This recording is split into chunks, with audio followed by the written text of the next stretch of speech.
So thank you all so much for being here. We are gathered here today to discuss a true crisis that is among us.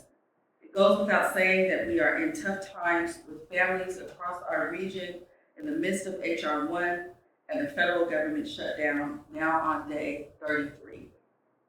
Just for the record, Supervisor Montgomery Steppe serving as Vice Chair of the City and County Board of Supervisors. And I do believe that we are living in some of the most inhumane times and that it will get worse.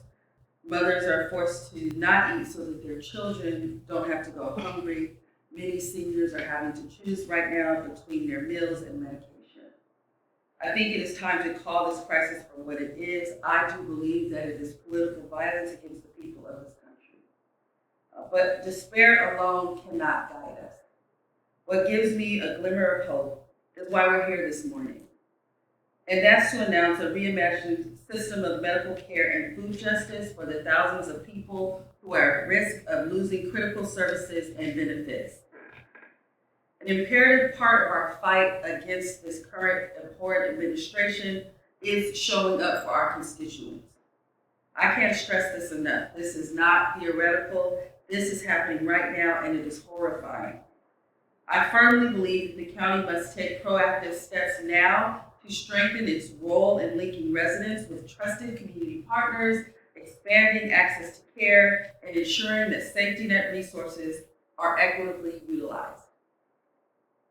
We cannot wait only to wish that we had done more while our emergency rooms are at risk of becoming overwhelmed due to their mandated care for people who show up. This is why I'm introducing the Safety Net Bridge program, a proposal designed to respond directly to the needs created by HR 1.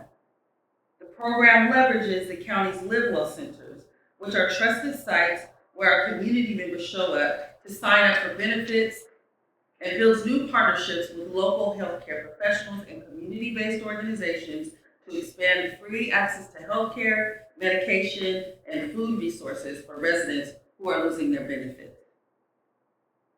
This Tuesday, as we present this policy, if it passes, the Chief Administrative Officer will report back in 45 days with feasibility results, cost analyses, and funding proposals, followed by a full action plan within 90 days.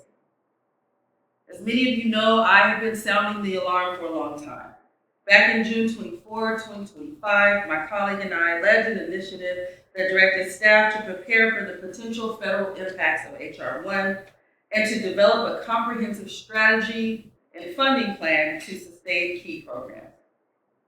That time is no longer in the future.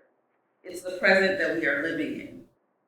The first cuts to benefits have already begun, starting with SNAP-Ed, a program that helps participants stretch their SNAP dollars, learn to shop and cook healthy meals on a budget, and increase physical activity. The county must be prepared to respond as other timelines draw near. Right now, the county Live Well centers provide a wide range of social services: housing support, medical insurance enrollment, nutrition assistance, and employment resources. However, they are missing two critical components that are essential for meeting the moment that we are in now. And that is direct medical services and same-day access to fresh food. On the healthcare side, when people lose their benefits or are forced to switch health plans, the consequences are immediate and serious. Every time a person has to restart coverage, they risk losing their provider, paying higher out-of-pocket costs, and even restarting their deductibles mid-year.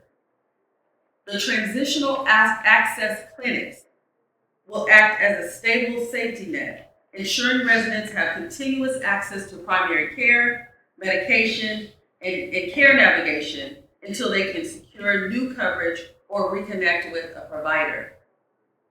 We know that it's not feasible for the county to operate a full network of primary care clinics on its own.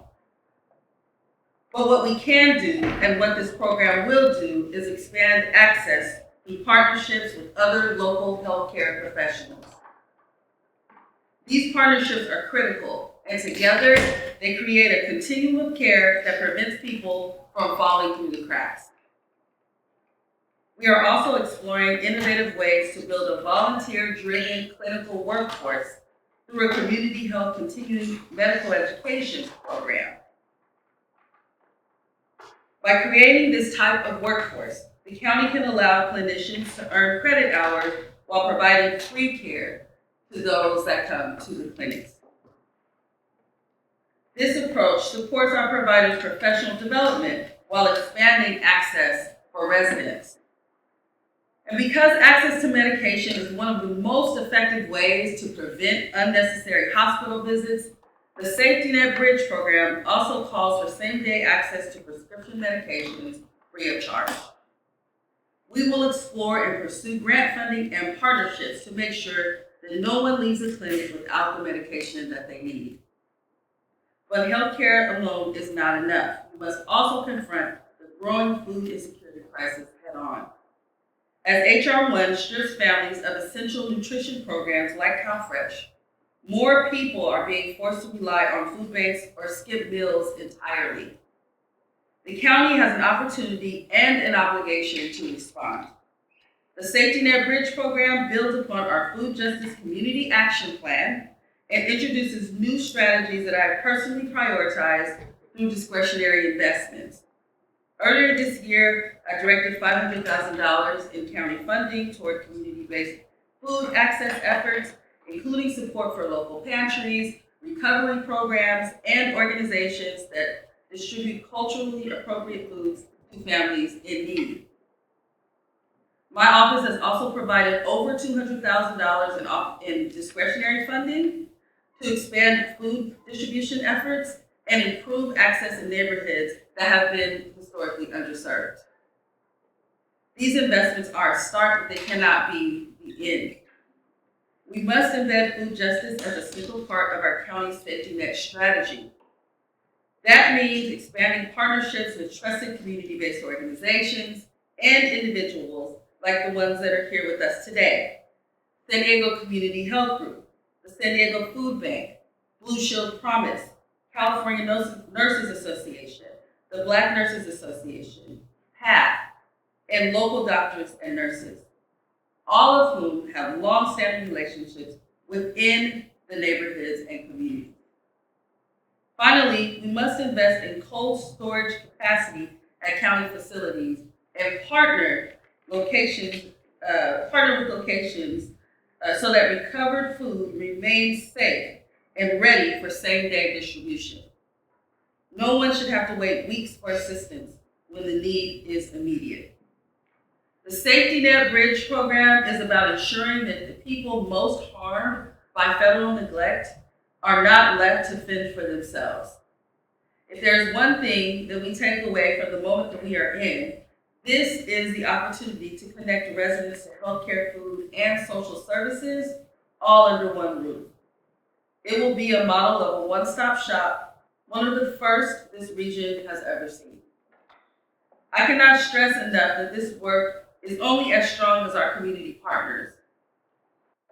We already do this work every day. We are not looking to erase or replace that work. With county support and alignment, we can multiply their impact and ensure that every resident has access to the resources that they deserve.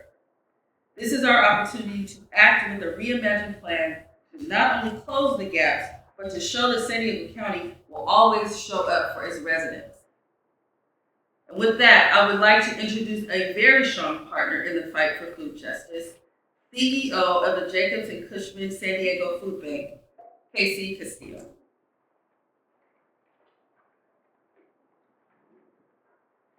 Good morning, I'm Casey Castillo, CEO of Jacobs and Cushman San Diego Food Bank. Thank you, Vice Chair Montgomery Steppe, for inviting me to speak today and for your leadership with this initiative. The San Diego Food Bank was proud to support the Food Justice Community Action Plan when it came before the board last year. And we're grateful to Vice Chair Montgomery Steppe and the entire board of supervisors for continuing to implement this plan. This board letter proposes innovative solutions to help nourish more neighbors with fresh food and produce. As the largest hunger relief organization in San Diego County and the state designated administrator of the Federal Food and Emergency Food Assistance Program, and the state-funded Cal Food Program, the food bank works with 450 nonprofit partners to serve more than 400,000 individuals each month. Last fiscal year, which ended in June, 44% of the 53 million pounds of food that we distributed into this community was fresh, healthy produce. That's over 23 million pounds of fruits and vegetables. The Sandy Food Bank is proud to serve as both a food bank and a nutrition bank, and it takes a large strategic infrastructure to distribute perishable food on the scale that we do. We are uniquely equipped to store large quantities of fresh and perishable foods, thanks to our large cooler and freezer infrastructure. In fact, we recently doubled down on this by expanding our cold storage capacity at our North County facility in Vista. Despite this, there is still a general lack of cold storage options throughout the county, which limits accessibility to nutritious, perishable food. The proposed solutions outlined in this agenda item to help address this by creating regional infrastructure designed to deliver and connect people directly with fresh food, creating a last mile solution.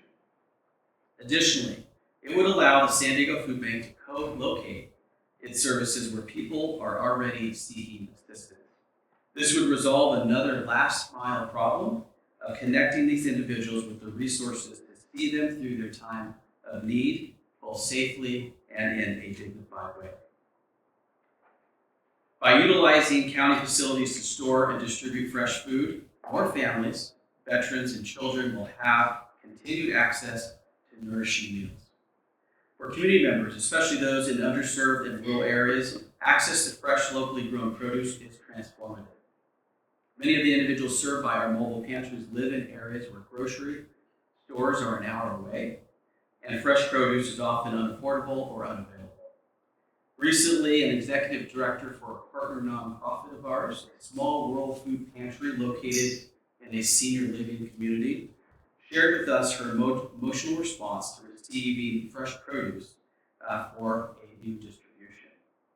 She told our staff, "I had to pull over on the side of the road because I started to cry. The produce that you provided was so beautiful and will impact the folks that we serve greatly." This is transformative. This is what's impactful. With the upcoming changes to CalFresh eligibility as a result of HR 1, building a local and resilient hunger relief network is more important now than ever. The need is urgent. And in closing, I'd just like to remind everyone that if you or someone you know needs assistance right now, or you just would like to help, I encourage you to visit the San Diego Foodbank.org website. Thank you again, Vice Chair Montgomery Steppe, for the opportunity to speak. I look forward to continuing our work with you, with the Board of Supervisors and county staff to help build a hunger-free San Diego.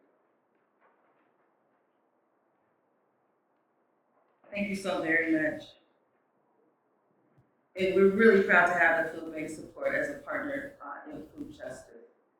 Next, I want to introduce a representative from the San Diego Black Nurses Association, an organization that has been a strong advocate for patients, particularly patients of color that have higher health disparities throughout our region.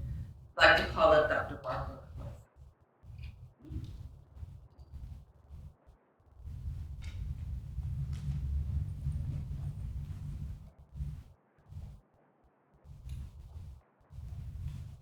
Thank you. Again, my name is Dr. Barbara West, and I'm a proud member of the San Diego Black Nurse Association, and I've been a registered nurse for over 50 years. The San Diego Black Nurses Association has always stood for one principle above all else. The health care is a human right, not a privilege reserved for those who can afford to pay. Every day, nurses see patients who fall through the cracks, people who lost Medi-Cal coverage because of bureaucracy that set them up to fail. They show up in our ERs for something that could have been treated weeks earlier in a clinic. As nurses, we see the cost of delayed care every day. A missed blood pressure medication can mean a stroke. Running out of insulin can mean an intensive care unit stay. In San Diego, as across the United States, Black and brown residents are still more likely to experience chronic diseases. Coverage interruptions, like those created by H.R. 1, are only going to widen these health disparities. Programs like this are how we begin to close that gap by acknowledging that health equity requires policy equity. The San Diego Black Nurses Association proudly stands with Supervisor Monica Montgomery Steppe and the Board of Supervisors in advancing the Safety Net Bridge program. Thank you.